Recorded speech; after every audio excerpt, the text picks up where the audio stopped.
Welcome back to another video. If this is your first time on the channel, my name is Preston Ruth. I ran Division I track at the University of Tennessee, and I now post content for high school and college runners, as well as those looking to begin their running journey.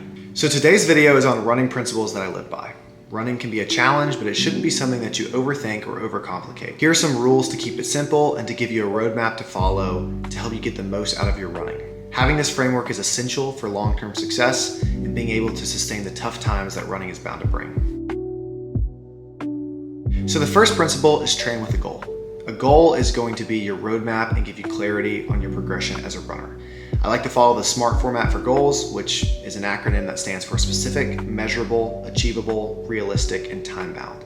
Having these parameters is going to help my goal be more intentional and allow me to actually move forward and find success. I like to follow this format, and then I have my goals visible to where I can see them each and every day. Next up is rely on discipline, not motivation. There's going to be a lot of days where you don't feel like it, where you need discipline and a well-defined why to help you stay on the path when motivation is low. And that's another reason why I like to write down my goals and have them visible, is going to keep me disciplined on those days when I don't feel like it, because I can see and remind myself why I'm doing it. The next point is keep 80% of your mileage easy. So your easy runs are the foundation of your training. This is your base. My rule of thumb is easy runs should be conversational.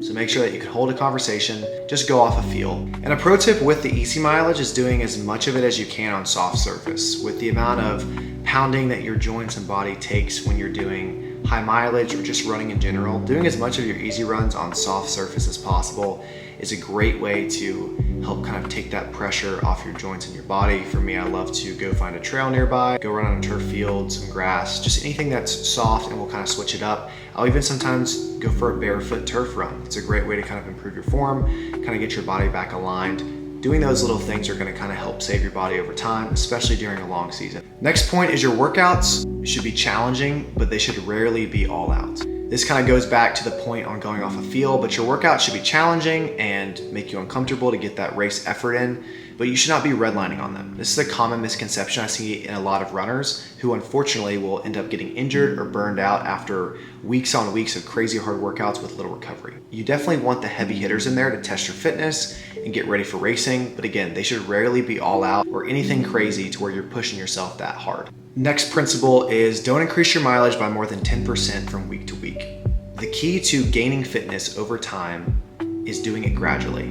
There's so many runners that are in a rush to get in shape that they're increasing their mileage by 10, 15, or 20 plus miles week to week, and then wonder why they can't maintain that during the duration of the season. 10% might be a little bit low for runners, but just follow that framework of gradually increasing your mileage from week to week, and this is how you're gonna see long-term success and being able to sustain the entirety of the season. It takes 10 weeks of consistent training to be good. It takes 20 to be great. This is again a great reminder that fitness and training takes time, and everyone absorbs their training differently. Be patient, keep showing up, trust the process, and control what you can control. Next principle is read your body. It's way better to miss a day or a week of training than to miss a full month or a season. You can run through discomfort, don't run through pain. You do not want an ache or pain to turn into a full-blown injury. This happened to me several times in college, and ultimately that sometimes led to full-blown injuries, or even worse, led to residual pain that kind of just bled throughout my season. Be able to read your body and communicate that well to people. Lean toward being undertrained versus overtrained. Physical fitness and an aerobic base are a huge key to running fast, but you don't want to go too far to where you're overtrained, as that will cause more harm than good. It's way better to be slightly undertrained but mentally and physically fresh than to be overtrained and completely fried. The next principle is rest 1 day per week and 2 whole weeks per year, ideally at the end of a season. Listen to your body and take time off. The seasons where I was actually able to take a day off and have that time off at the end of the season was where I really saw my performance improve because my body felt fresher and I was just in better shape.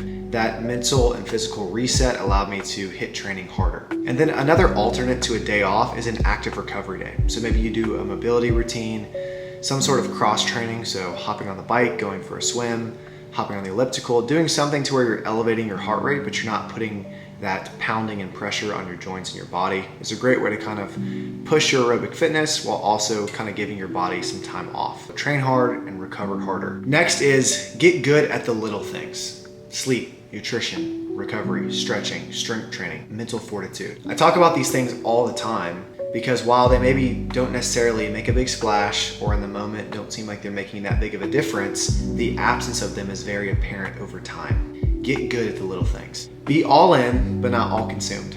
Running should not be your life. I talk about this a lot, but keep running inside the 1 to 2 hours of daily training, because life is so much more than running. So don't let a race or workout dictate your every thought.